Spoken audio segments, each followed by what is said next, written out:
And it was just another day, yeah. Just another day. Until I went to the movies, and now it's a movie Tuesday. A movie Tuesday. Until a movie Tuesday. Yellow, and welcome to Movie Tuesday. I'm back. Let me just start out by giving an apology for my absence. I missed a week. I'm sorry. But I had a busy past 2 weeks. So, in the previous show, I was very vague on like going out of town. I went out of the country. I went to Jamaica. I wanted to keep it a surprise because my original plan was to record a show while in Jamaica because I had a little window of free time to actually do it. That plan had fell through. It was like a 3-hour window that I had, and that got shortened down to about like 30 minutes. And in that 30 minutes, I was like asleep, trying to recover from the day before in Jamaica. So I'm sorry about that. But I tried. I tried really hard to make it happen. As far as like my trip in Jamaica, it was great. I enjoyed it, especially considering that I didn't want to go in the first place. Now, you're probably thinking to yourself, how the hell you don't want to go to Jamaica, right? 2 reasons. First reason being, it was me and my old lady. I went with her family. We were going for a wedding. Her sister was getting married. And my girlfriend and her sister are like really close. Like siblings are supposed to be close, but they're like borderline weird kind of close, you know. But anyway, her sister was getting married. My chick was the wedding planner and the bridesmaid, the sister, the best friend, the mediator, all kinds of shit. She had all kinds of roles to fulfill on the trip, right? So if it was just like a trip where me and her were going, then I would have been a little bit more excited. But since it was for a wedding, I knew that there was going to be very little time to where we could like actually get time alone to do things. We still got to do things alone, but for the most part, it was a lot of just like catering to, you know, the wedding people and, you know, catering all of them and shit like that. So there's a lot of group activities, but it was fine. I had a lot of fun. The other reason why I really wasn't looking forward to going was because it's Jamaica. I mean, I've seen Cool Runnings. I've seen Belly. Jamaica got some fine ass women, okay? And I don't front. If I see a fine ass looking woman, I'm gonna look. And my girlfriend knows that. She don't give a shit. And I know she be looking at other dudes. And I look at other dudes for her. I'll spot a good looking guy. I'll be like, you see that guy right there? That's my competition right there. There was actually a couple times we looked at each other because it was funny. There was like one time where we were actually like able to be alone and we were on this pier that was like, it had the view of the ocean and shit. It was really cool, but it was like dead night. So all you saw was like this black wall and you just heard the waves crashing up against the rocks and shit. But we were sitting on this bed and it was like this little campfire that they had set up and everything. It was really cool. And we just kind of like talked about like how we were doing and, you know, how great it is to be out of the country and everything like that. And we both even said to each other, we were like, you know, there's a couple people that we've spotted where if these motherfuckers weren't trying to get a green card or if they weren't trying to move to America in any way, like, you know, we'd have to rethink this whole relationship, you know what I'm saying? Because there was some fine ass looking people there, you know. But anyway, after all that, it was fun. I enjoyed it. I would go as far as to say that we were probably the 2 main people who had the most fun. Like the group that we went with, there were some times where there was some drama, and it kind of felt like an episode of one of those Real Housewives shows where they go out of the country and instead of enjoying the fact of being out of the country where they're born and raised, like they decide to like fight and shit on the beach about just the stupidest things. Like it was something like that. So it was cool that me and my chick were the ones who could actually like sit and enjoy ourselves like during the whole trip and shit, right? So that was cool. Top 3 experiences. The first one being I got to swim with a dolphin. That was cool. I got to touch the dolphin. I got to swim with the dolphin, and I got to kiss the dolphin. They're very smooth. They're very soft. The dolphin's name was Secret. He was great. Second was chilling on the pier that I told you about with my girl. You know, us just sitting there talking and shit, talking about life and everything, reminiscing. It was great. Third would be getting the stamp on my passport that says Jamaica. Like it was like a scene out of the movies where people get their passport stamped. I thought that was really cool. So those would probably be like the top experiences for me that whole trip. I want to go ahead and say like it's a beautiful country. Like I said, I didn't want to go at first, but I'm glad I went, and I highly recommend if you ever get the chance to go that you should go. And if you do, go stay at Sandals. It's an all-inclusive resort. That was great as well, even though it was kind of weird because like it's all-inclusive, so we didn't have to pay for anything. And you're not allowed to like tip the waiters and waitresses and the servers and stuff like that, which really sucked because that's hard work, man. And I know that they got to deal with a lot of shit. And, you know, it just sucks that like we couldn't tip them. Even you could like tip them on the low, but if they get caught, like they'll get in trouble and they'll lose their job. And I wasn't trying to risk that. So I just made sure that every time I saw like, you know, people like whether they were cleaning my room or serving me food, I was like, hey, thank you very much. I really appreciate it. It's like, oh, no problem, man. No problem. Like, and that's one of the things too that I want to take from Jamaica is just like, they're really chill there. Like when they say no problem, man, they really mean no problem. Like they don't really flip out about shit. They have a good time down there. So that was awesome. It was hot as fuck. I was like not prepared for dealing with the humidity there. And we went during the raining season. So the humidity was just like out of control.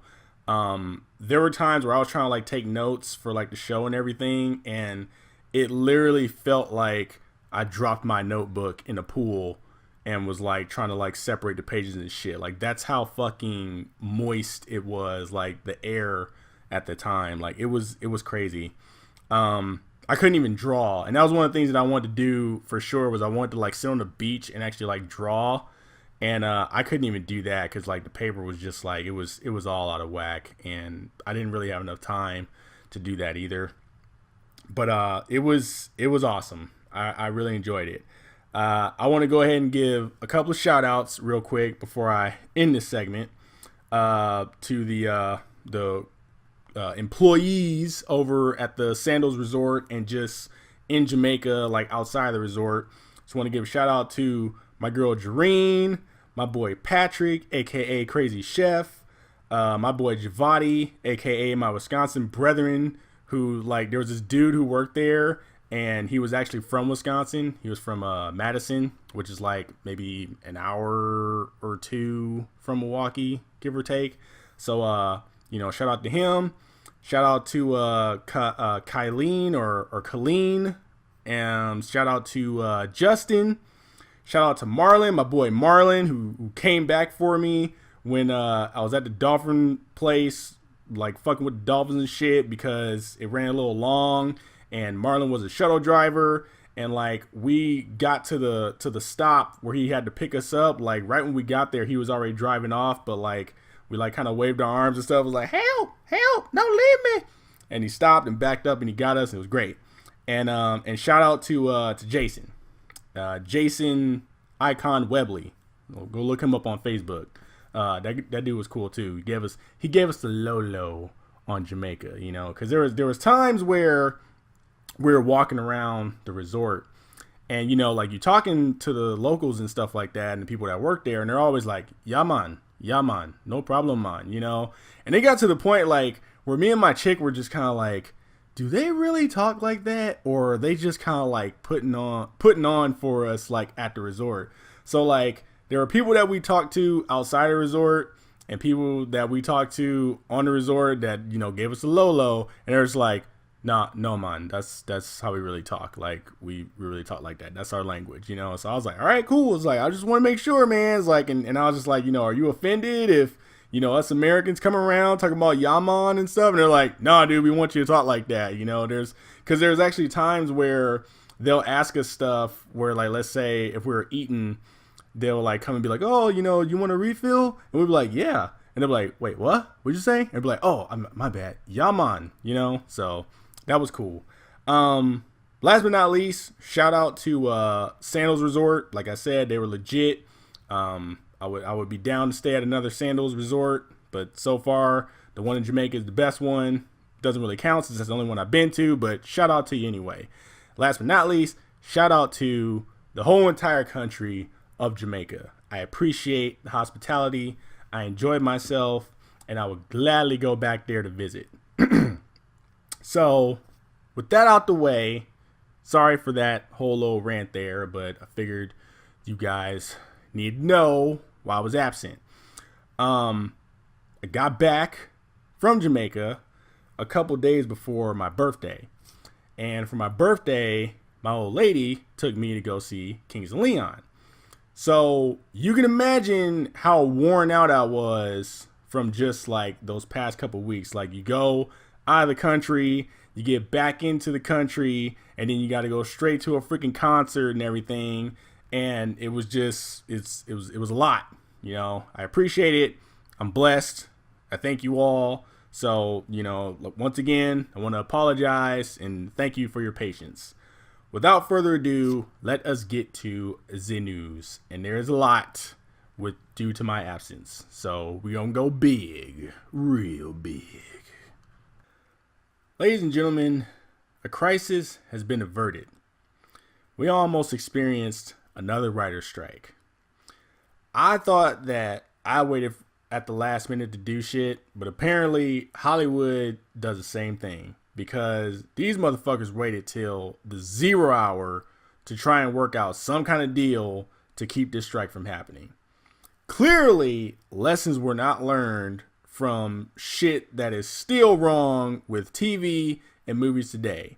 For example, the TV seasons being split in half, where you got this mid-season finale bullshit. It's like, I can't stand that. I hate it. And I wish it would go away.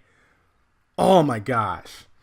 So what the writers are looking at here as far as demands go, or what they were looking at, is they're trying to get the minimum wages raised. They're trying to get residuals from streaming services, and they're trying to get healthcare and stuff like that. I don't know if they're trying to get healthcare or if they're trying to get better healthcare, but healthcare is in there. Okay. And healthcare is important. So the thing is the thing that I find weird is the whole the healthcare is weird too, but the residuals from streaming services. I would have assumed that they were making some kind of money from people binge watching shows on Netflix. So I hope that they're making some kind of money and they're, trying to get those residuals raised and not just get residuals, period. Because that'd be fucked up if they weren't getting paid for that stuff. But, yeah. So basically, things are starting to fall apart right now. It's a whole clusterfuck. I mean, they're talking about due to television seasons getting shortened, where they used to be 22, 26 episodes long. Now they're 13 episodes long. It's even getting to the point where they're starting to get even shorter than that. The most recently, Taboo was 8 episodes. American Gods just started, and I read that that's 8 episodes long. So now that seasons are starting to get shorter, writers aren't getting paid as much. So that's a problem. There's also exclusive deals that are going on where writers can only work on one show at a time. I don't know if they can only work on one show or if they can only work per season or whatever. I'm hoping that it's per season and not per show. But imagine being a writer for a show, and let's say you got to wait for the season to end before you can get work somewhere else. But let's say you only wrote one episode. That's not enough money. I don't know how much money they're making, but that doesn't seem like that's a lot of money to like kind of rest on if you only just wrote one episode and you gotta sit there and wait for 12 more episodes to finish up before you can move on to the next one. And you can just imagine how fucked up that situation probably is for a show that does split their seasons in half, you know? So like, it's crazy. I want to give mad props to LA Times and Esquire.com because they were like a couple of the few sites that were smart enough to not only give you the news from the writer's perspective, but they were also giving you news from the network / studios perspective as to like why this shit's happening. Whereas like there was a lot of articles I was reading about this whole thing where they just talked about the writer's strike and what their demands were, and they just kind of ended it there. Whereas like the other ones that I read, the LA Times and shit, were smart enough to be like, why is this happening? You know, why is this on the table? Why is this a thing? Blah, blah, blah. What is going on at the network, at the studios? What do you guys have to say? And studios and networks are coming out and they're like, hey man, like we're kind of in a bind here too, or we're trying to work shit out as well, where like there's a lot of people canceling their cable services and they're just like getting internet, you know, high speed internet and shit so they can stream everything. You know, they're talking about like people got ad blockers now where like ads are getting blocked out when they stream shit.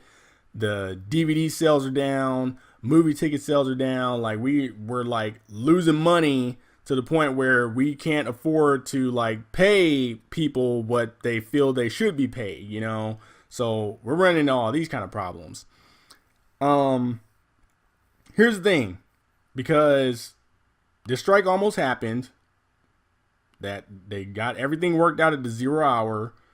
There was like 96.3% of people like on the Writers Guild or whatever that like voted for a strike to be initiated. So really close to happening, right? Here's the thing that I want to say. But before I say it, I want to make something clear, okay? I'm not a saint, all right? I've cut corners. I've worked the system, all right? I have a Netflix account that I let my friend use, and in return, he's got a Hulu account that he lets me use, okay? So, like, I'm not innocent in all this shit either. I've played my part as well. But there are people out there, and you know who you are, to where you're not working the system, you're now abusing the system, okay? And there is a difference. Working the system is me going to a movie theater and asking for a ticket to Guardians of the Galaxy for a student with my student ID that I got 2 years ago when I was a student. And they take it and they knock off like $2 for my movie ticket and I go in and enjoy the movie, right? That's working the system. Abusing the system is when you choose to stay at home and you go on some unauthorized, illegal website that streams movies that like just came out in theaters and you watch Guardians there for free. That's abusing the system. Now, I get on people, like I get on friends and I get on family that do this shit all the time, you know? I'm just like, hey man, you're a part of the problem. You're fucking shit up for me. You're fucking shit up for everybody else. You're the reason why all this shit is just slowly starting to crumble down, right? And they all say the same thing. You know, it's almost like they're all fucking have a hive mind or some shit. They're all like, oh, you know, it's fine. They can afford it. They make plenty of money. You know, the man's got all kinds of money stashed away. Like, they can afford it. They can't afford it, okay? And shit like this is proof that they can't afford it, all right? There's too many people abusing the system now. Maybe back in the day when, like, this shit first started happening, they didn't notice. Or maybe if you were, like, the only person doing this shit, they wouldn't notice, but you're not. There's a whole group of people out there just like you thinking that Hollywood or the fat cats in their suits with their fucking stogies in their hand think they got all kind of money and they can afford you to watch all their shit for free. They can't. All right. And I've said it numerous times. Hollywood is broke. All right. They're in huge amounts of debt. They can't afford all the shit that they're doing. You know, they're hanging on by a thread. And, you know, you guys are just making it worse. In the world of entertainment, this is equivalent to what people do when they get disability checks every month and they don't work and they're not disabled. But then you as a taxpayer are stuck getting your taxes raised and paying out the ass for it so they can get checks every month without doing shit. All right. This is equivalent to that, because when you don't go to the theaters to watch a movie and you sit at home and watch it for free, that causes the movie studios to be like, okay, now, you know, we got to charge this much to the theater to carry our movie. And then the movie theater is like, okay, well, now we got to charge our customers this much to go see the movie because you guys are raising the wages on us. And it's like, I'm getting fucked now. All right. So all I'm asking is that, you know, while you're abusing the system, just take some time to think about what you're really doing and how this is affecting everything. Okay. Because it is affecting it, and it is horrible. It is a whole clusterfuck situation. Now, I'm not saying to like just throw money at Hollywood, okay? Like, you know, be smart about it. Even I'm fucking smart about it. I don't just throw money all over the place, but I do like to put money into the things that I like so that, you know, the right people get paid so that the things can keep on coming, you know, so I can keep on consuming the entertainment that they provide for me. And I'm asking you to just do that, to just like be smart about where you're putting your money into, okay? And realize that the money that you're taking away from people, like, that sucks. Like, imagine going to work and, you know, working 8 hours or imagine working like a whole pay period and it comes time to get your check and you don't get a check. And you're like, where did my check go? Oh, well, you know, like, it's not that much work, you know, so I got to pay you less, man. You know, there's not a lot of work coming in. All the bootleggers are taking shit, you know? It's like, you be pissed off, right? So imagine how an actor feels when, you know, they do all this hard work to put on a show for you and you consume it for free. And it's like, they gotta, you know, they don't make as much money as they would, you know? Like, I know it may seem like they make a lot of money, but they kind of don't, you know? I mean, you know, when you factor in the lawyers, the fucking, the managers, the publicists, their wives, their kids, their mistresses, all kinds of shit, you know, like, they don't make that much money. And you can kind of like pick out the ones in Hollywood who don't make that much money. I mean, you look at somebody like Johnny Depp. If you notice, Johnny Depp pretty much pops up in Pirates of the Caribbean movies. I mean, he may like do a Black Mass here and there, you know, but for the most part, you mainly see him as Jack Sparrow. So you can pretty much assume that Johnny Depp is pretty well off, that he can like just knock out a Pirates of the Caribbean movie and just like fuck off around the world for a while. Whereas like you got somebody like Samuel Jackson, where it just seems like nowadays he's in every damn movie that comes out in theaters. So there's a couple reasons why that could be happening. One, Samuel Jackson's got bills to pay, and acting is his job. So when a part comes up, he takes it so he can get his money and pay for shit. Those houses in Malibu and Miami or wherever the fuck else he's got houses ain't gonna pay for themselves. All right. I'm sure he's got an expensive lifestyle, so you got to keep working to pay for that shit. Two, maybe he just really likes his job and just loves to act. So when a part comes his way, he takes it and he does it. Three, he's either getting ready for retirement or he's probably like trying to strike while the iron's hot, because he knows that one day there will come a day where people don't want to cast Samuel Jackson in their movie, you know, so he wants to have some money to sit on when that day comes. Who knows? But I'm going to assume that, you know, he's got to pay some bills, all right? He's got to keep on working. That's his bread and butter, so he's got to do it. So that's all I want to leave it at, man. Is just start thinking about what you're doing when you're like abusing the system. You know, when you're sitting up there like, you know, instead of going to the movies and spending $10, $20 if you factor in the popcorn and the soda and all that shit. I'm gonna just stay at home and stream this shit. Okay, like that shit is affecting hard. All right, and that's why like shit's starting to go up everywhere. Netflix went up, cable's going up, internet's going up. Because if everybody's like leaving cable and getting internet, servers got to be bought to handle that fucking load. All right, so in return, they got to up the fucking fee for everything. So it's like, okay, like remember when you were paying $8 for Netflix? Well, now you got to pay $10, And pretty soon, they're going to be like, okay, remember when you had to pay $10 for Netflix? Now you got to pay $20, okay? Because we looked at the fucking charts and there's more people watching Netflix than there are people who actually have a Netflix account. So we got a problem here. You know what I'm saying? Like it's shit like that. It's making everything go out of whack. I'm not saying that Hollywood's in the clear either. Hollywood's definitely done their share to fuck shit up. Remember 3D? 3D, like, oh my God. And now they're doing this whole 4K bullshit. Come on, man. Like, y'all need to chill out. Everybody just need to chill out and reassess things. All right? I would not be surprised if one day, because like everybody is under the assumption that we're heading into the digital age where there's not going to be physical media anymore. But when you think about it, dude, I wouldn't be surprised if physical media makes a comeback because, with everything being digital, like we all on the same network. All right. We all got the same internet here. Some people's internet is faster than others, but at the end of the day, we all on the same network and that network can be hacked.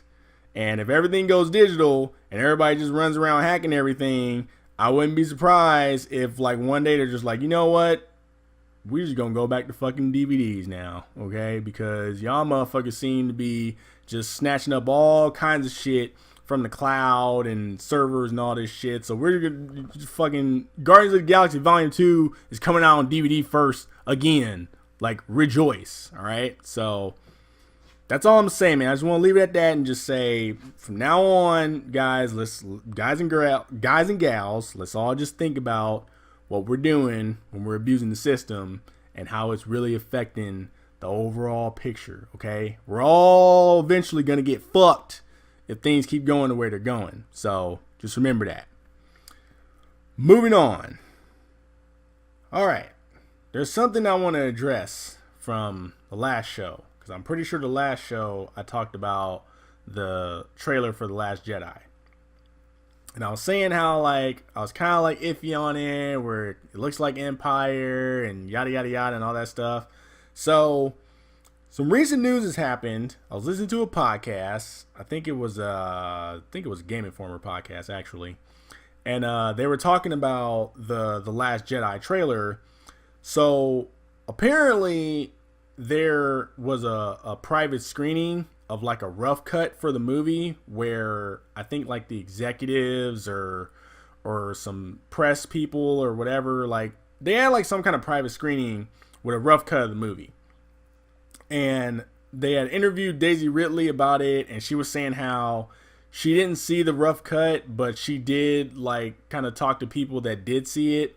And when she asked them like what they thought about it so far, they had told her that it's different. So that kind of gets me a little excited again for this movie, because to say that it's different is, that's better than saying, oh, it was like Empire, because that was the whole thing with episode 7, is that a lot of people were saying that, dude, like it's literally just A New Hope all over again, with new characters. So the fact that she talked to somebody about it who actually watched a rough cut and were like, oh, it's different, and not saying that it's like Empire, kind of like, gives me a little joy, So maybe this movie, maybe they did learn their lesson from 7 and maybe they're changing some things around. She being Daisy Ridley, was saying how, at least I think this was her that said it, because I read a little bit of an article to kind of make sure that this all was legit. But it was said that J.J. Abrams was kind of put in charge of re-energizing the whole like brand of Star Wars with Episode 7. So he kind of worked in a bit of a confined space when he made that movie. And they were saying that the director for The Last Jedi, what was his name, Rian Johnson, they were saying that he has a little bit more room with this movie to kind of like do his thing. I don't know what his thing is, but you know, that kind of makes me a little happy to hear about. So basically what I'm trying to say is that where I was a little like standoffish with the whole trailer that I had watched, I'm a little bit more optimistic now with episode 8. And I mean, I was already looking forward to it per se, but I'm a little bit more joyful now and can't wait to see it. It just sucks that it don't come out until December. Like once again, like way in advance of them showing this damn movie. I mean, or this trailer. Like why they wouldn't even show it today, you know, with it being May 4th. I don't know. I don't know why Star Wars Celebration isn't even on May 4th. It just doesn't make sense to me. Like, what the hell is going on right now? Why is Star Wars Celebration on whatever day it's on? Like, why isn't it May 4th? Like, come on, people. What are we doing here? So, yeah, there's that. Moving on. Once again, going back to the last show that I did with the whole beef with The Rock and Vin Diesel. I was happy to read while I was in Jamaica that the beef is over. They've kissed and they've made up, and that The Rock is confirmed to be in Fast 9. That is very good news to hear, but I am sorry to say that I just starting to smell a little bit of a publicity stunt going on here. So here's my thing. I don't doubt that there was some kind of like tension between The Rock and Vin Diesel on that set. There's just way too much fucking testosterone on that set for there not to be any kind of like beef going on. So like, I don't doubt that there was actual beef, but I do think that it was blown out of proportion. Like, I think that was something that they kind of like used to add fuel to the fire to get more eyes on the movie, that movie being Fate and Furious. You know, seeing as how Vin Diesel is now Darth Diesel and he's going against the Fast Crew, you know, so that kind of like works with the on-screen tension that the actors have in the movie, right? So the reason why I'm thinking that this is a publicity stunt is because I read this article on IGN and they were talking about how like they kissed and made up, everything's all good now, and they got into some details as to what the beef was about between the two. And they, in the article, it had said that The Rock kind of was upset about the screen time that he was getting. Like, I think he felt he wasn't getting enough screen time in the movie, and he had acknowledged that it was going to be Vin Diesel's movie and not his. Now, I don't know The Rock personally, but I feel like from what I've seen of him outside of the studio, like off screen, he seems to be a pretty smart, intellectual kind of guy. You know, he seems to be a person who knows the business. He knows how things go. I really find it hard to believe that he thought Fast and Furious was going to be his movie and not Vin Diesel's. Like, I know there's the whole arc of Vin Diesel being evil now in the movies, so like maybe he thought he'd get some more screen time, or maybe he thought the movie would focus more on him, but I don't understand why he would think that, you know, because everybody wants to know why, you know, Dom went evil all of a sudden, right? So like why would he think that they would just like kind of keep Vin off to the side somewhere and just kind of like, you know, bring him up every now and then to fucking wreak havoc on the Fast Crew? It's just, it's weird, especially also with the knowledge of they already had announced that they were planning to do a spin-off series with The Rock's character Luke Hobbs. So you were already going to get your own series of movies in the Fast universe. Why do you think that like you would be the main focus in Fate of the Furious, you know? So I really find it hard to believe that he actually thought that movie was going to be like starring him. Now, what I can get behind is the whole screen time thing, because this goes back to what I was saying about Arnold Schwarzenegger turning down parts and shit, where it's like The Rock is a busy man. Like, he's another one of those actors that are like popping up in all these movies left and right, you know? And I can understand him like having this busy schedule. You know, he gets the call from Universal and they're like, hey man, like Fate of Furious, we're going to start filming, blah, blah, blah, blah. Like, here's your schedule. Like, come on through. And he's probably like, okay, cool. Like, got a full plate, but obviously I'm going to be in the next Fast and Furious movie. So like, I'll be there. You know, you get there, you're acting, you're doing your scenes. And next thing you know, you get to the cutting room floor and they're like, okay, we're cutting this, and this. And, you know, like shots are getting held up to where, you know, he's on this tight schedule and they're holding up the shots, you know, because Vin's off editing the movie some more and stuff like that. So I could see him getting a little heated and being like, hey man, like I gotta fucking go film Jumanji in like the next 5 hours on the other side of the country. Like, can we hurry this shit along, you know? And they're like, oh, you know, we'll be right with you, you know? And then like, that's where he does the whole thing where he gets on Instagram and starts talking shit, right?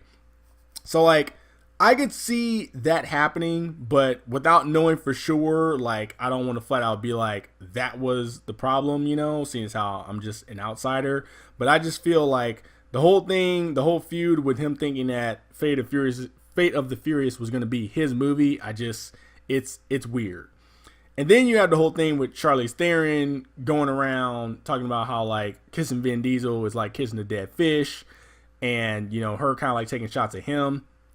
Even though they said like it was like a playful type of thing that she did, but they were still trying to like kind of build that up. And they, being the media, were trying to build that up as like, oh my God, there's more tension on the set of Fast and the Furious, you know? Because like, her saying that doesn't make sense, because the whole purpose is that, you know, Vin Diesel has to go against his team and she's fucking smooching with him in front of his wife on the movie. And that'd be kind of weird if he just like full on went in on Charlize Theron, even though I wouldn't blame him for doing that. But like, he just goes full in on her right in front of Letty and shit like that. It wouldn't make sense. It would make sense for him to just kind of like stand there and have this chick like fucking jam her tongue down his mouth and stuff. And he just not really like want it. Like, he wants it, but he doesn't want it, you know? So it's kind of weird. If something pops up with Jason Statham beefing with Vin Diesel about some shit, then we know something's definitely going to be up. But I'm just going to say, like, this whole beef and everything that's been going on recently on that set with that movie, I smell publicity stunt. Okay? That's all I'm going to say about that. But all in all, I'm glad the beef is over. I'm glad they're boys again. Like, cool, man. Congratulations. Glad you guys were able to work that shit out. And congratulations as well to Fate of Furious for crossing that billion mark. That's really good news. You know, you all know my thoughts on the movie, but at the same time, like, you know, you got to give props where props are due. Like, $1 billion, that's a lot of fucking money. But don't think that you can just fucking sit at home and watch that shit for free. God damn it. All right. You wait for it to come out on cable or some shit and watch it. So like, you're at least somewhat paying for it, for Christ's sake. So anyway, Will Smith is in the running to play the genie in Aladdin. Rumor has it, or I guess originally they were looking at Kevin Hart to play the role of Genie, but now they're looking at Will Smith, or he's tossing his hat in, whichever way. Somebody's doing something, but all I know is that Will Smith is trying to be the genie in Aladdin. That's really good to hear. I think that Will Smith will be a perfect fit for that character. I can really like picture him right now playing the character of the genie. In my mind, I'm picturing like a CG type of thing. I'm not really picturing him like just kind of like standing there doing his Fresh Prince and everything, and stuff like that. So like more like voice work. But if they wanted to just like legit have him be like a regular dude or whatever, please don't paint him Avatar blue. But whatever. I could see them doing that. That's a really good fit, and I hope that works out to where he ends up getting the role of Genie. As far as Kevin Hart, I'm not going to say that I'm a fan of Kevin Hart, but I'm not going to say that I dislike Kevin Hart. He's just kind of like, when he's in movies, I just kind of like take it for what he is. I could see him playing Genie. I could understand fully why they would like look at him first or originally for that part. But like I said, I feel Will Smith is the better choice. What I could see Kevin Hart playing is the character Iago. Like, I could definitely see him in that role. So hopefully they don't boot Kevin Hart completely out the door. Hopefully they're just like, hey man, like read for Iago and see if you can do this.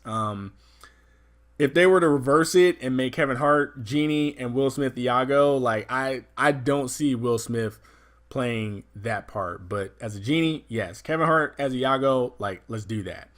All I want, though, in the end, is for this movie to look better than Beauty and the Beast. I still think, till this day, that movie looks like shit. Okay? I'm sorry. Like, I'm not feeling the look of that movie. And I have no idea what they're going to do with Aladdin, but I hope it looks good. So far, I am very happy to hear that Guy Ritchie is going to be directing it. And I am happy to hear that Will Smith is possibly going to be the Genie. I will say that this is turning out to be a very expensive movie so far. I mean, just with Guy Ritchie as the director, having Will Smith in the mix, like that's, what is that, like 20 mil onto the budget already? I'm pretty sure Will Smith still gets like 20 mil a picture. Maybe it went down, but I'm sure he's up in that 20 club still. But sounds like an expensive movie so far. But so far I'm liking what I'm hearing. Just get the look of the movie right. And I'm pretty sure I said that in like a movie Chewsday way back, where I was just like, y'all need to get y'all shit together when it comes time to do Aladdin and Mulan. Because those are my favorites when it comes to the Disney movies. And you fuck them up, we're going to have some problems. We're going to have some real big problems if you fuck up the way those movies look. All right? So just leave it at that.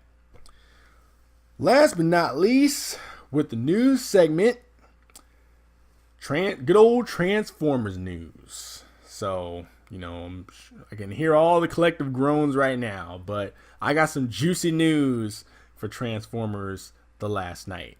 Juicy for me. Some details have come out with the character Hot Rod. For those who don't know, Hot Rod is my favorite Transformer out of all the Transformers in the Transformers universe. So when they announced that they were going to have him in the next Transformers movie, I was like, I gotta go see this movie so I can go see my boy, right? So some details came out, mainly like what he's going to look like in robot mode and what he's going to look like in car mode and what type of car he's going to be.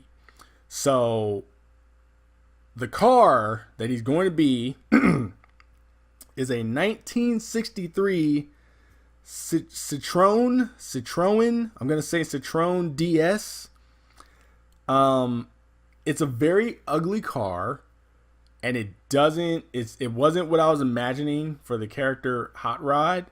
I don't want to jump to too many conclusions right now, but I will just say that is an ugly ass car, and why they would have that as Hot Rod, I have no idea.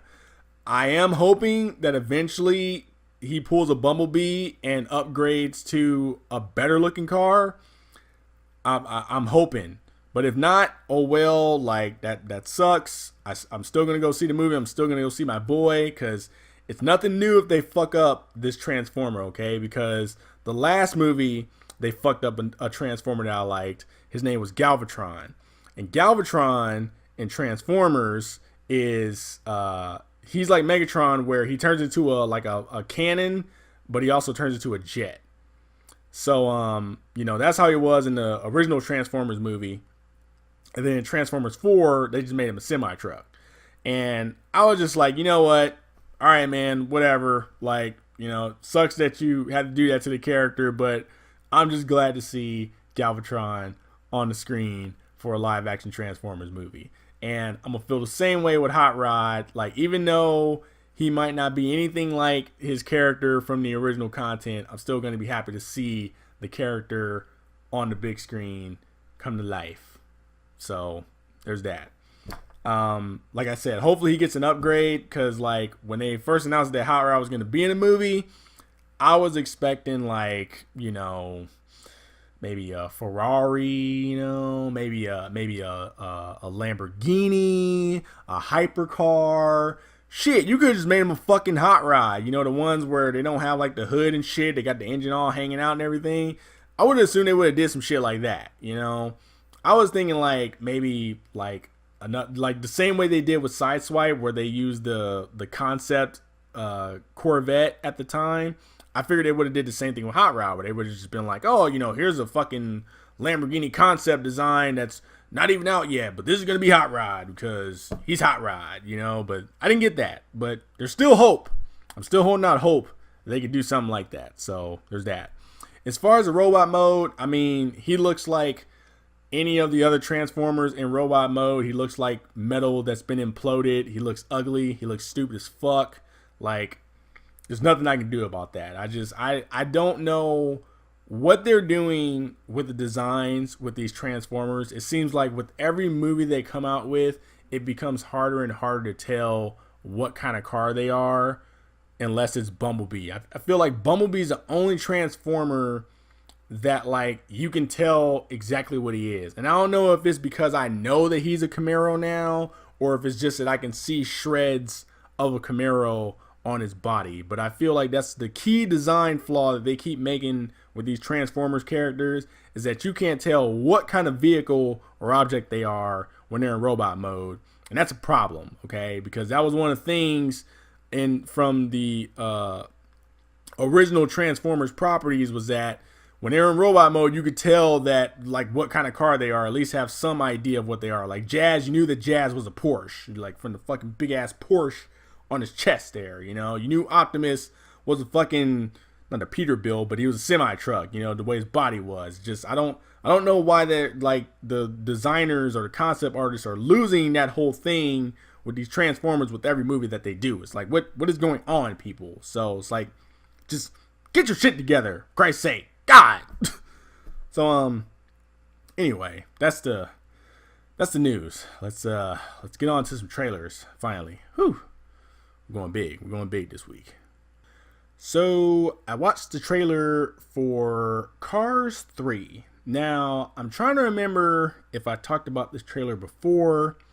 If I did, I'm sorry, and we'll just go ahead and mark this as the first time I've talked about a trailer twice in the trailer section. But when I think about it, if I did talk about it, it shouldn't have really counted, because the first trailer was like a teaser trailer where they just showed Lightning McQueen wrecking his shit on the racetrack. This trailer kind of like gets into the movie more, kind of gives you more of a plot and tell you what it's about. So it looks like Cars 3 is going back to its roots. You know how I feel about that. But it really does. So in the trailer, McQueen wipes out, and I guess he gets injured, and he ends up back in Radiator Springs, and he has to deal with the whole fact of, like, you know, time advancing, him getting old and becoming yesterday's news, and now there are new cars popping up that are faster and sleeker than he is and stuff. So he's probably going to learn some new moves in Radiator Springs, go to the final race or try and make a comeback, and he'll probably get his ass beat by the new car that's all like super fast and shit like that, like whatever. But it seems like everybody's back, well, that I know of. Like McQueen's back, of course Mater's back, and the Doc character's back and all this other shit. So like I said, back to its roots.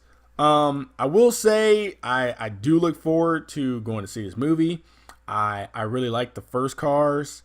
I did not see the second Cars. One of the reasons why is just that it really didn't look that great. They went like in this whole different direction where he was like a secret agent now, and he was undercover or some bullshit like that. It was something really weird that I still have yet to like sit down and watch that movie. Obviously I will now because I want to like catch up so I can check out Cars 3 and not be left in the dust, pun intended. But I'm liking the way this movie's looking so far as like them kind of like tackling that whole thing with how people who were like once in the spotlight are now out of the spotlight, and how do they get back in it, or how do they cope with not being in the spotlight. There's a show that I watch, or that I did watch. It recently wrapped up. It's called Feud, Betty and Joan, where it talks about these two actresses where like they spent like all their careers just acting in all these different movies, and building up their reputation and their renown and stuff. And it deals with them not being in the spotlight anymore and how they're trying to like hang on to their stardom and like leave a legacy behind, and how to cope with not doing what they love, which is acting and making the money that they used to and stuff like that. So it seems like that's the direction that Cars 3 is going to go in. And that's pretty cool. And I think Pixar really needs to fucking knock it out of the park with this one, because I think I've said before that Pixar has kind of been falling off with their movies lately, and Disney Animation has kind of like moved in and kind of like stole their shine. So hopefully like they can, do good by Cars 3. So I'm looking forward to seeing it when it comes out. Comes out June 16th is what I read online. So hopefully that is true. I would say that's right around the corner, but it's not, because it's early May. June 16th is far away, but not as far as December 15th, which is when The Last Jedi comes out. At least I think that's the date. I know it's in December, but whatever. Next trailer that I watched was Kingsman, The Golden Circle. So it's Kingsman. It's a sequel. The looks like the gang is back. Eggsy and the fuck was Martin Strong's or Mark Strong's character's name? I can't remember what it was, but I think Lancelot's back. But I think I talked about it before too, where it's about the Kingsman Secret Service headquarters getting blown up by somebody, and Eggsy and the gang kind of like go. I don't know if they go to the States or if they just like kind of stay outside the United States and just run into the Statesmen. And the Statesmen are supposed to be the American version of the Kingsmen. So that's cool. It looks like Channing Tatum isn't a villain after all. I thought he would have been some kind of villain or henchman or something like that. But, he had a little belt buckle that said Statesman on there. So he's going to be a good guy, whipping shit around. It's going to be high noon for people. It looks good. I mean, there's more crazy action that they're going to be doing. Some people are probably looking at me or probably wondering, you gave so much shit to movies like Triple X and fucking Fast and Furious for doing all this outlandish shit. Why does Kingsman get a pass? I'll tell you why Kingsman gets a pass, okay? The same reason why lots of Mark Millar's movies get passes. Because his movies always start outlandish. Like with Wanted, there's only one Wanted movie, but if they made a second Wanted movie and they're fucking curving bullets and shit, like, I can get down with that. You know why? Because in the first Wanted, they were doing crazy shit like curving bullets and surviving impossible feats of trains falling off of cliffs and shit like that. All right? It's not like Mission Impossible. The first Mission Impossible is all like super serious and all grounded in real life and everything. But then in Mission Impossible 6, he's fucking drowning and getting revived and immediately jumping into a car and driving around the street getting knocked around by trucks and shit like that. All right. So that's the difference between Kingsman, movies like Kingsman and movies like Mission Impossible, whereas Kingsman starts out on 11 and they just continue to go up. You've already like seen the impossible and you just keep on going up, right? Just keep getting crazier and crazier. Whereas Mission Impossible starts out at and even kill like about like a 5 range where it's like we're doing crazy shit, but we're not doing too much crazy shit because this is still real life in this movie. But then like by Mission Impossible 6, you're all on fucking level 20, just where Tom Cruise or Ethan Hunt is a goddamn superhero that's just indestructible, like Dominic Toretto and shit. Okay, so that's the difference. So more crazy shit's happening in Kingsman, The Golden Circle, and I will be in the theaters to watch that just like I watched the first one because I liked it. So yeah, September 22nd is when it's coming out. That's what I read. Hopefully it's right. So Kingsman, The Golden Circle. Get your ass on the screen so I can watch you. Ladies and gentlemen, that brings us to the last section of the movies. Yes, I was able to see movies while I was out of the country, thanks to Delta Airlines onboard movies. So, first up is La La Land. Let me say this. I thought that watching a movie at home was distracting. Watching a movie on a plane is uber distracting. I mean, we're talking like not just the whole sounds of the plane flying or soaring through the air, but there's other TVs that everybody's using. So like I'm looking at one person out of the corner of my eye watching The Walking Dead. I'm looking at my girlfriend watching La La Land for like the 5th time. I'm watching other movies over here. I'm watching people flick through movies trying to decide what to watch while I'm like trying to focus on the movie that I'm watching.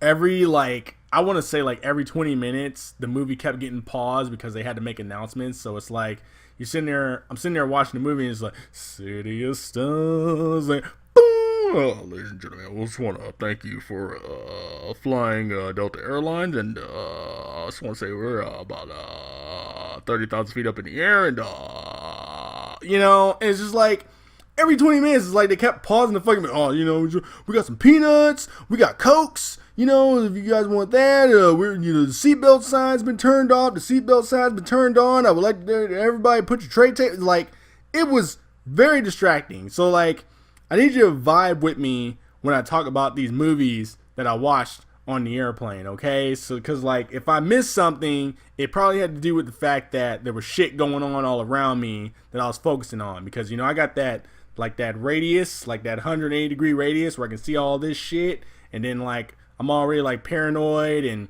uncomfortable being in a tight and closed space, and then just around people in general because I got social anxieties and all this other shit. So like just vibe with me when I go through all this. So anyway, with all that out of the way, La La Land, I watched it. Now, here's the thing. I went into this movie the same exact way I went into Moonlight. Remember when I told you about Moonlight? This was the same thing, where I was going to watch something completely different. I was going to watch Assassin's Creed, and we'll get into that in a little bit. And right as I was about to watch it, my old lady was like, "You should watch La La Land. It was so good. It's like one of the best movies ever." And I'm just like, oh my God, dude. And she always like hits me with the card of the movie buff card, because she'll always recommend me watch a movie that I have no interest in. Like, she'll be like, "You should watch this." And I'm like, "No." And she'll be like, "You call yourself a movie buff? How you going to have a movie show and you going to turn down movies that I tell you to watch?" So I was just like, fuck, right? So I ended up watching it. And I am happy to say that I enjoyed the fuck out of that movie.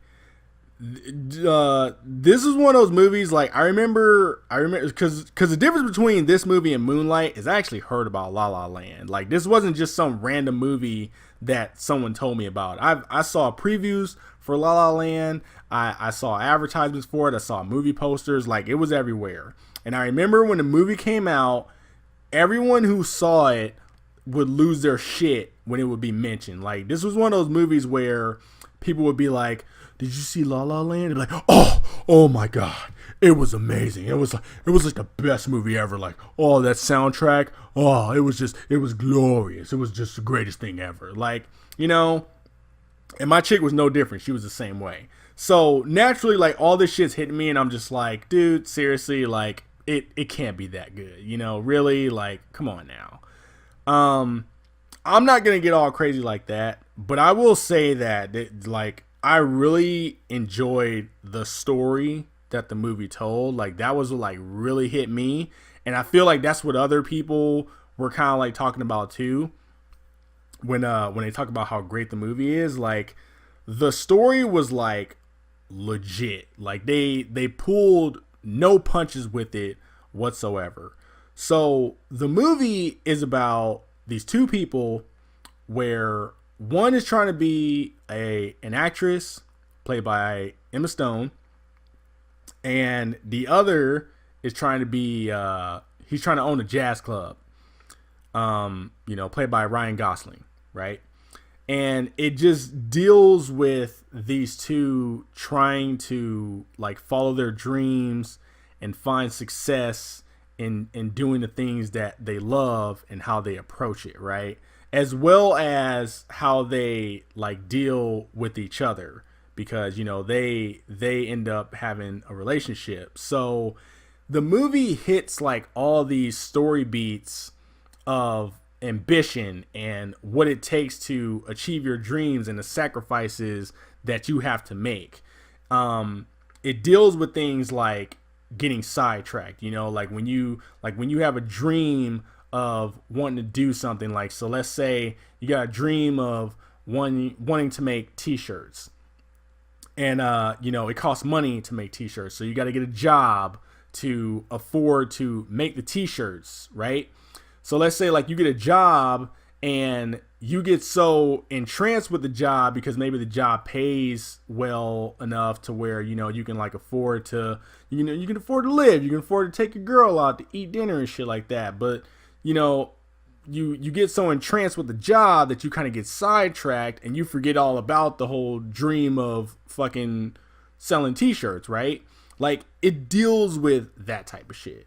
It deals with getting rejected constantly over and over again, and how you deal with that. Like, do you ever hit that breaking point where it's just like, you know what, fuck this, like, obviously I'm not cut out for this, like, I'm not doing this anymore. Like, it deals with all that shit, and it like I said, it pulls no punches, it doesn't hold anything back. Like, it's just a real legit story that was told in the movie about success and what it takes to acquire it, and if you ever will acquire it. So I like that.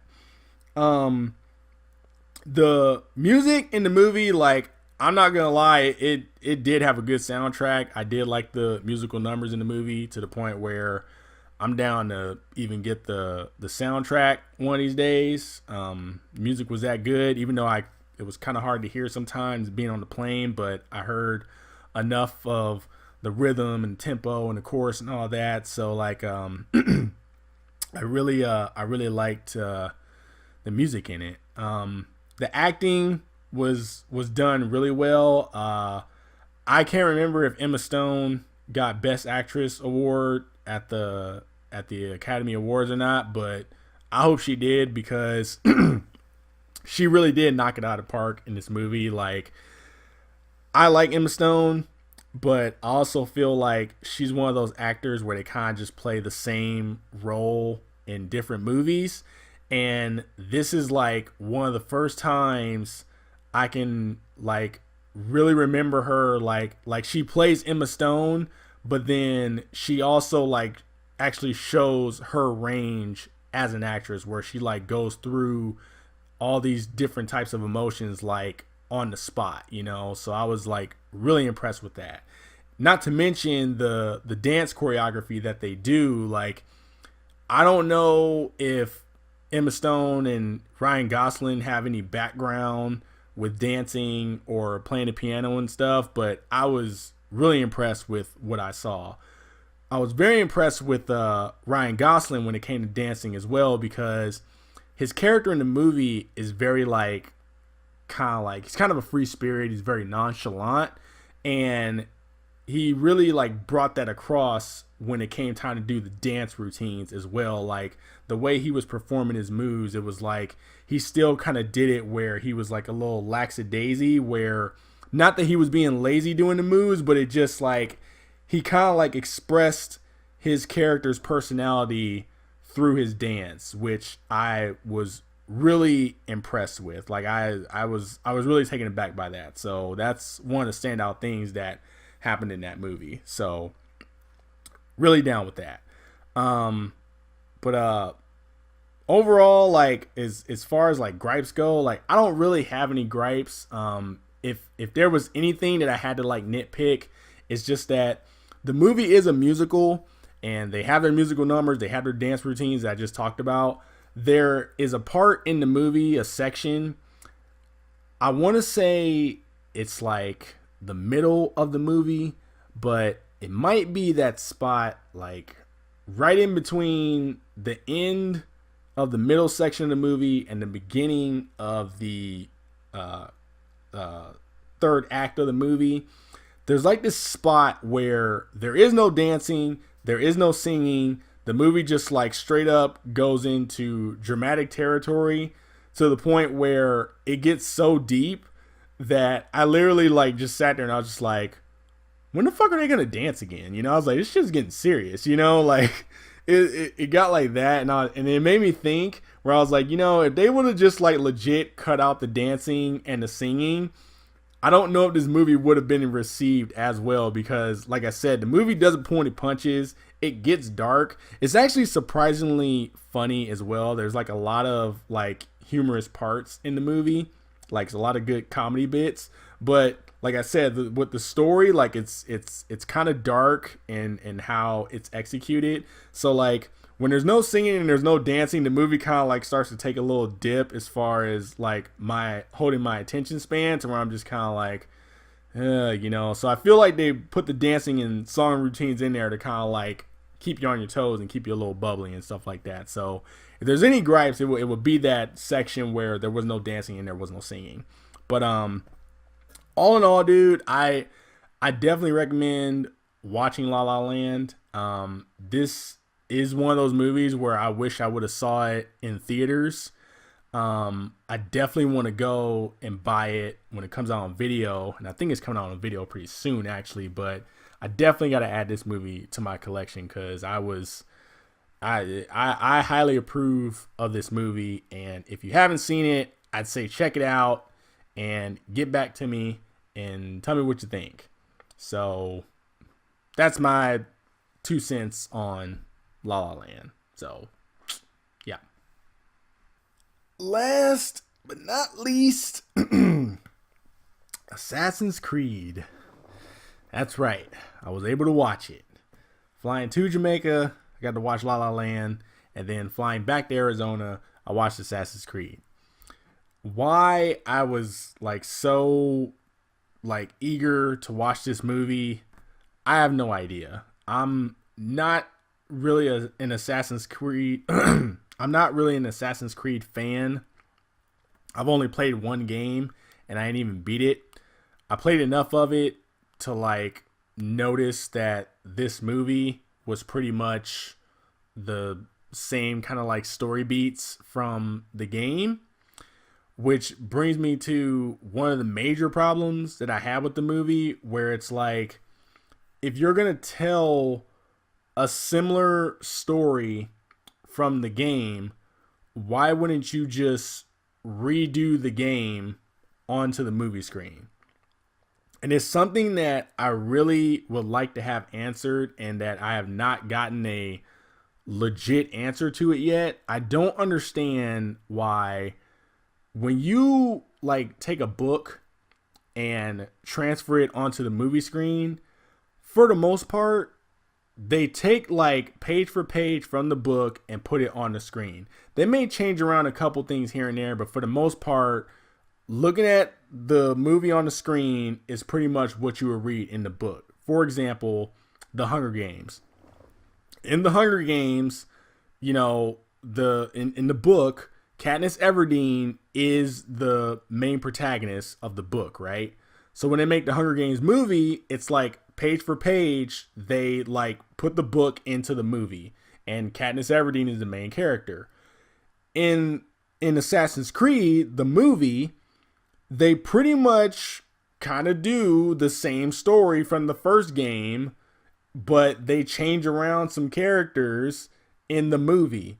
And I'm just like, if you're gonna do that, just fucking do the game on the damn screen. Like, I understand with comic books, it's a little trickier to do that, because with comic books, they're so like convoluted with a lot of their characters and their settings and shit, that I understand that you got to kind of like adapt that into like the movie when you do that. But in the case of this game and this movie, like, they are pretty much the same thing. They kind of follow the same story beat. So it's like, why would you change around the characters and shit and then act like, oh, we're telling a brand new story? It's like, it was weird. I don't understand the decision behind that.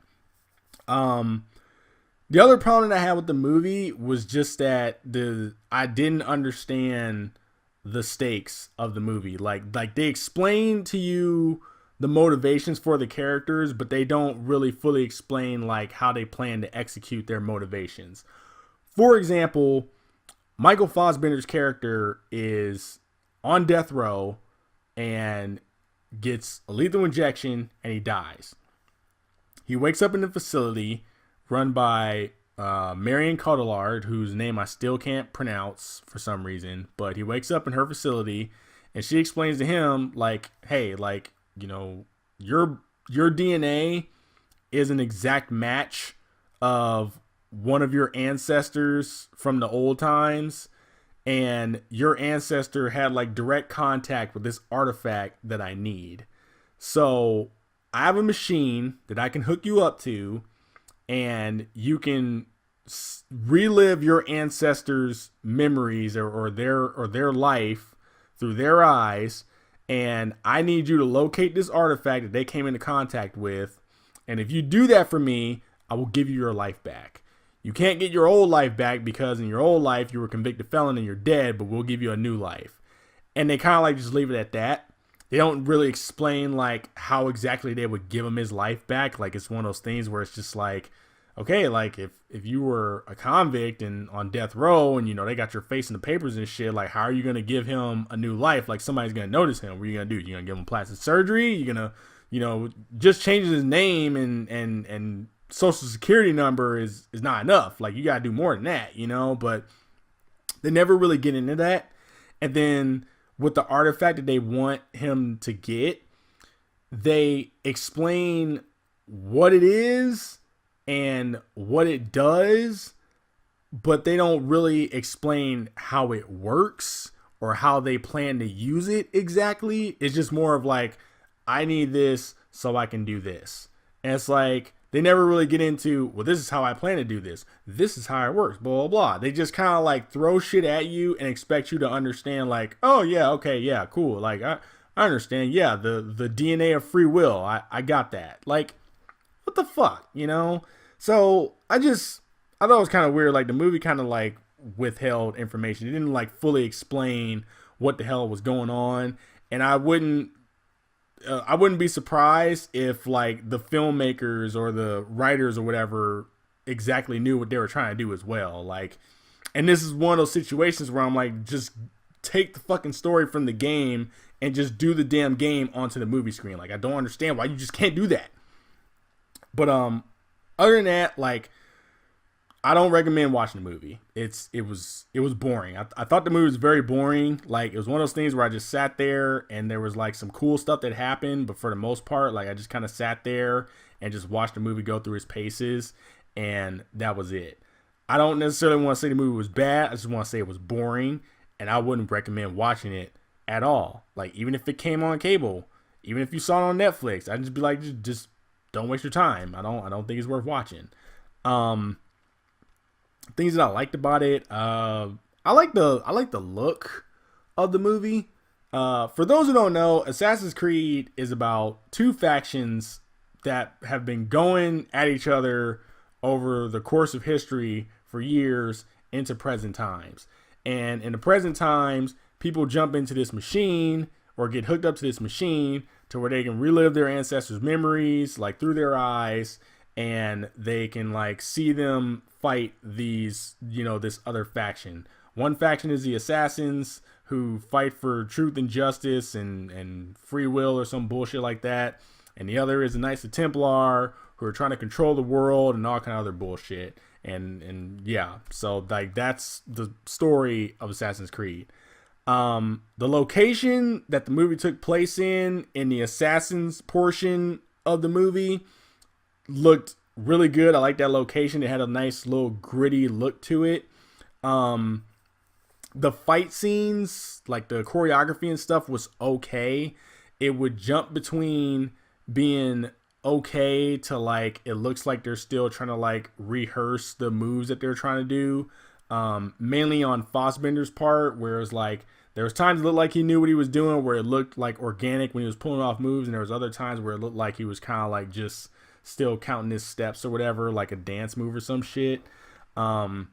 Everybody else around him was kind of like the same thing, where it's like there's times where it looks like they're in the groove, and there's times where it looks like they could have did a couple more takes with the choreography of everything. The one thing that I did like that I thought was done very nicely was the parkour of the movie. Because like that's the thing that the assassins do, is like they're all like parkour experts and shit. And in a time where I am really fatigued on everybody doing parkour, this is actually one of those things that kind of like maybe started the craze of parkour. If it didn't start it, it at least like had jumped in when it was like just starting to be a thing. So it was cool to see them kind of like pull off some maneuvers in the movie. The sad part is it's very few in between that it happens. It's one of those things that when it happens, it kind of like takes you by surprise, and you're like, oh shit, like that was actually cool, And the same thing goes for the assassins moments, where all the points taken in history in Spain and stuff is like, those are all good and interesting, but the movie more, I feel, takes place in the present time, in the what is that place called? Abstergo or Asturgo, whatever the fuck they call it. Like it takes more place in the present time than it does in the past.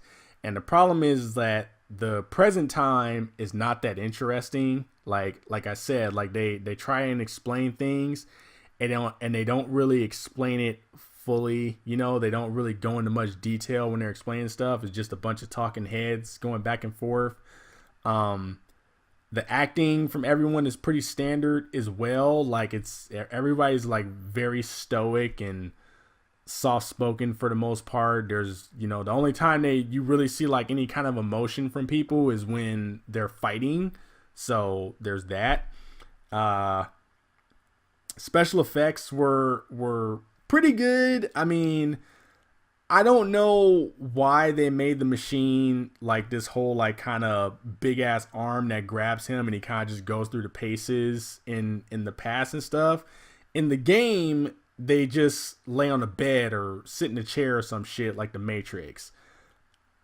I feel like if they would have just like did the chair thing over the arm and the holographics and shit all around them, they could have like used the budget for those special effects to go more into the fight choreography and the Spain setting in the past with the assassin segments. But like I said, the movie I feel like mostly takes place in the present time, and the present time just really isn't that interesting to follow in the movie.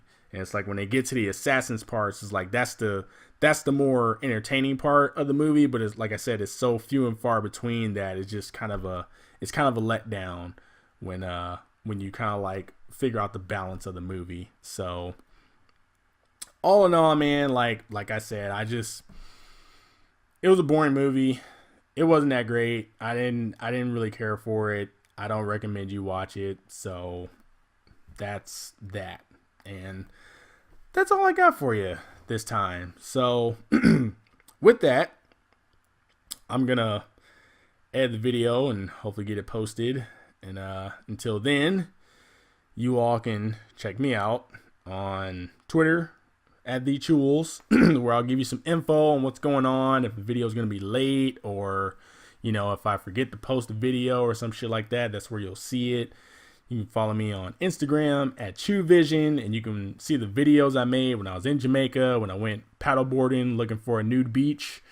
You can email me, chewels85@gmail.com. Tell me what you thought of the movies that I recommended you see or not see. Tell me that I'm an idiot and I don't know what I'm talking about and I should stop doing all this shit. But I'm not, because I can do whatever I want. And that's it, man. I'll just see you guys on the next one. May the 4th be with you. That was Movie Chewsday. Now is just another day. And I'm out. And it was just another day. Yeah. Just another day. Until I went to the movies. Now it's a movie Tuesday. A movie Tuesday. Until a movie Tuesday.